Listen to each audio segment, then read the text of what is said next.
بسم اللہ الرحمن الرحیم۔ السلام علیکم ورحمۃ اللہ وبرکاتہ۔ دوستو، ہمیں امید ہے کہ آپ اللہ رب العزت کے فضل و کرم، شکر اور خیر و عافیت کے ساتھ ہوں گے۔ تو دوستو، آج ہم بات کریں گے کہ ہم بستری کا بہترین سا وقت کون سا ہے، ہم بستری کرنے کے لیے بہترین وقت کون سا ہے۔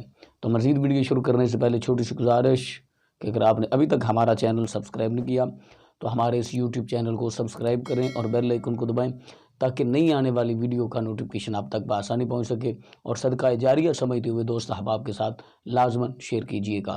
دوستو دیکھیں، اسلام ایک پاکیزہ دین ہے اور اسلام نے انسان کو زندگی گزارنے کا بہترین طریقہ بتایا، اور انسان کی زندگی کے ہر پہلو پر اسلام نے انسان کو گزارنے کا طریقہ بتایا کہ زندگی کس طرح گزارنی چاہیے۔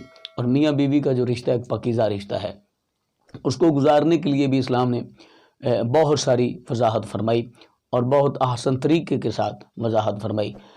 دوسرے لوگ جو ہیں وہ کوئی کس طرح زندگی بسر کرتا ہے، کوئی کس طرح زندگی بسر کرتا ہے، لیکن اسلام نے بہترین طریقہ جو بتایا ہے، اللہ اور اللہ کے پیارے محبوب صلی اللہ علیہ وسلم کے فرمانات کے مطابق زندگی بسر کرنے کا بتایا ہے۔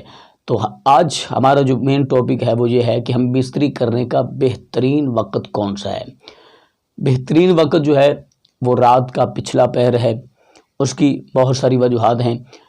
اگر انسان پہلے پہر ہم بستری کرتا ہے تو ساری رات ناپاکی کے ساتھ گزارنا پڑتی ہے۔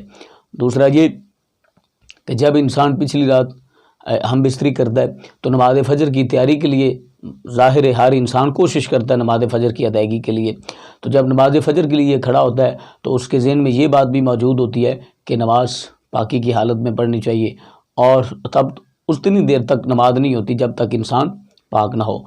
تو تھوڑی دیر کے لیے انسان جو ہے وہ ناپاک اور پلیت رہتا ہے۔